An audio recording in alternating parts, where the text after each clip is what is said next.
call another speaker. The next one is Abhijit, Dr. Abhijit Patil, who is a good friend of mine now.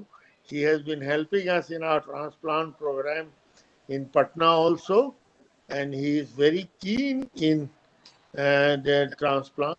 And today he is going to talk on kidney donor with urolithiasis, current evidence.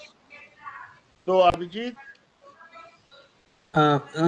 Thank you, Ajay Kumar sir, for those kind words, and thank you, Mahesh Desai sir and Sabni sir, for the opportunity.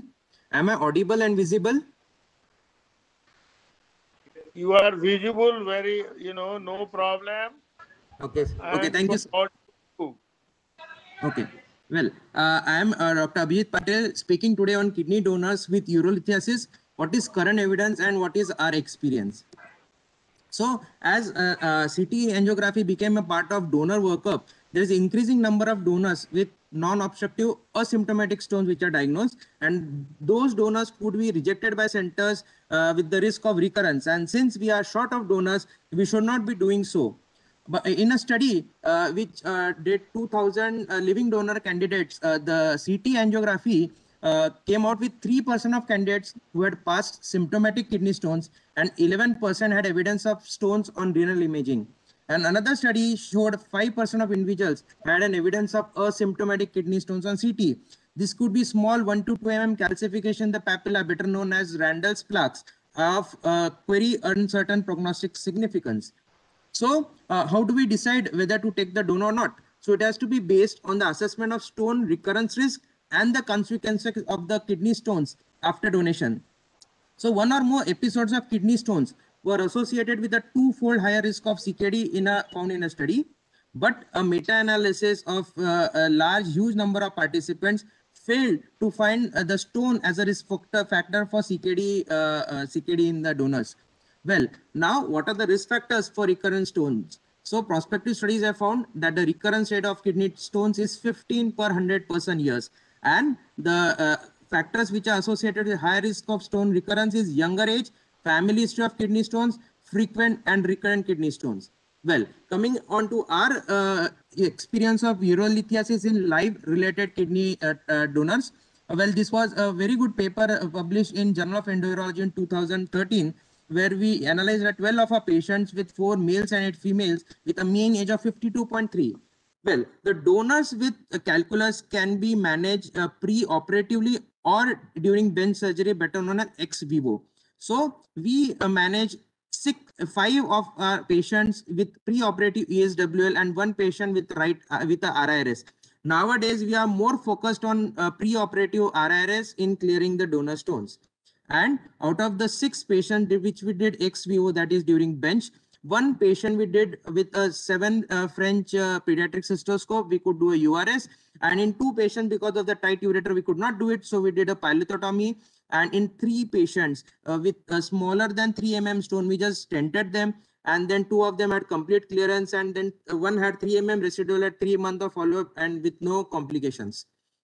So we did an ex vivo ureteroscopy using a 6 French pediatric cystoscope because it gives us stability and maneuverability rather than a long ureteroscope which prevents free movement of ureteroscope. We did not use fluoroscopy. The stones were removed intact with a procedure time of 20 minutes. And in 2 patients, we could, because of the ureter was tight, we did a pilotomy and we removed the stone intact with a 12 French nephroscope, and then the pilotomy was closed using Vicarial sutures. And at a mean follow-up of 3 years, there was no stone recurrence. This bench preparation just added 20 minutes, that too after the onset of cold ischemia, and hardly affecting the overall outcome. Now coming on to that, there's a very good paper, recent paper published, which says differences in American and international guidelines regarding use of kidney formers, stone formers as living kidney donors.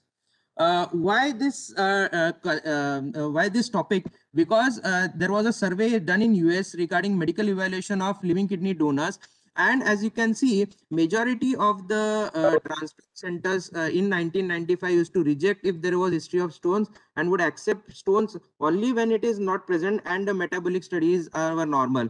And slowly in 2007, you can see more and more donors are being accepted. while 5% of the programs reported no policy regarding stone history. Again, a very good analysis done regarding survey which was participated by 72 out of 181 UNOS centers. And what did they find is that 66% of the transplant centers would would accept a donor only if there is history of single stone. 57 would accept if there is no metabolic abnormality. 41 would accept only when there is unilateral stone disease, and 43% would accept only when there is normal CTIP. So as we can see, there is lots of ambiguity with whether the patients with donors, the prospective donor should be taken as a candidate or not. So since long, the Amsterdam criteria have been the gold standard for them. And what does it say is that if the patient is a potential kidney donor, then there should, if there is a history of asymptomatic single stone, or the patient has asymptomatic single less than 1.2 centimeter stone, which is potentially removable, has no metabolic abnormalities, no UTI, and there is no multiple stone or nephrocalcinosis, which is evident on CT, then it can be, he or she can be accepted as kidney donor.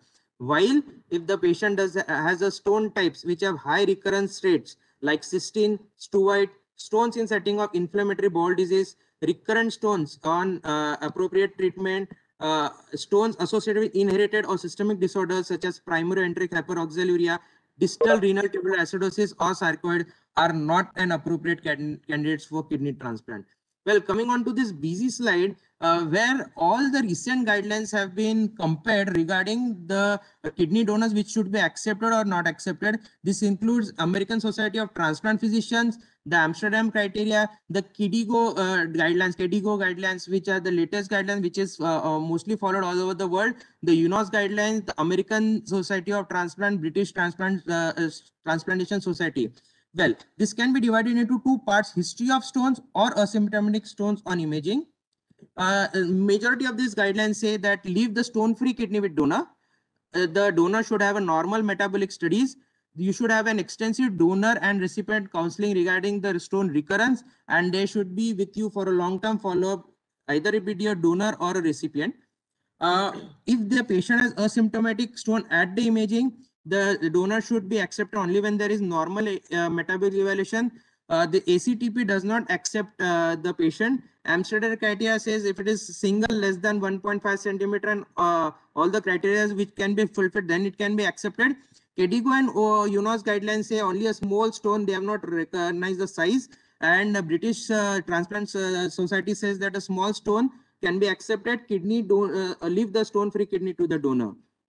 Well, there are some of the drawbacks of these guidelines is that in American surgeons of AST guidelines, they say that you have to use ROCS online calculator to decide the further decision making, and they do not define how much this should be the symptom-free period before donation.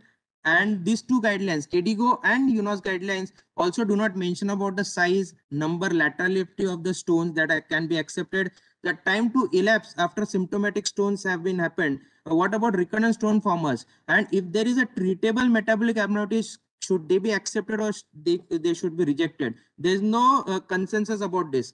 Well, coming on to this, the guidelines say that you should use a ROCS nomogram to predict whether there would be stone recurrence in the donor. What is this ROCS nomogram? Is that they have given some points to parameters like age, male, gender, white race, history of family history of stones, any gross or hematuria during previous stone, uric acid stone, symptomatic stone in UE junction, renal pelvis, lower renal pole, any concurrent asymptomatic non-obstructing stone, and such that. And then you total these points and you can plot them on this graph, and then you can find out 2, 5 and 10 years recurrence, and then decide whether to accept the donor or not. This is a recent article describing the outcome of donor gifted lithiasis. The various procedures that were done is pre-transplant ESW RRS, ex vivo URS of pulsotomy, or just DJ stenting, and outcomes are almost there were no stone recurrence in the donors. Well, coming on to management algorithm, this is what we had published in our study, is that if we have a prospective donor which fits the Amsterdam criteria, if the donor has less than 4 mm calculus, just we can do a DJ stenting of the graft and just follow up. If it is 4 to 15 mm, we do not accept more than 50 mm, 4 to 15 mm. If there's favorable anatomy and less than 1200 HU, we can do a ESWL. If it is a hard stone, can do RIRS. More of, we do what our protocol is nowadays, we use more of pre-transplant RIRS and then confirm the stone clearance on a non-contrast CT. And if we have to do an ex vivo intervention, then we could do a pilotomy or a ex vivo URS. So to conclude, leave the best kidney with the donor. Endourological interventions can be done to render the donor stone free, as we are short of donors nowadays. The decision to do pre-transplant or bench intervention can also be taken decided by depending upon the size, location, and number of the stones. Preoperative RS can be safely done in pre-transplant settings. If required, ex vivo URS and pilotomy are equally safe and technically feasible. Some points that you have to take care to prevent ureteral trauma during ex vivo surgery is to minimally handle the ureter, limit the influx of irrigant fluid to be kept as minimum. A sharp ureteroscope or pediatric cystoscope is better because of maneuverability. You should put a DJ stent in all the cases where you have done a manipulations. And the final thing is that long-term vigilant follow-up is required for both donors and recipient. Well, thank you, sir. Thank you very much, Abhijit. Very beautifully presented. And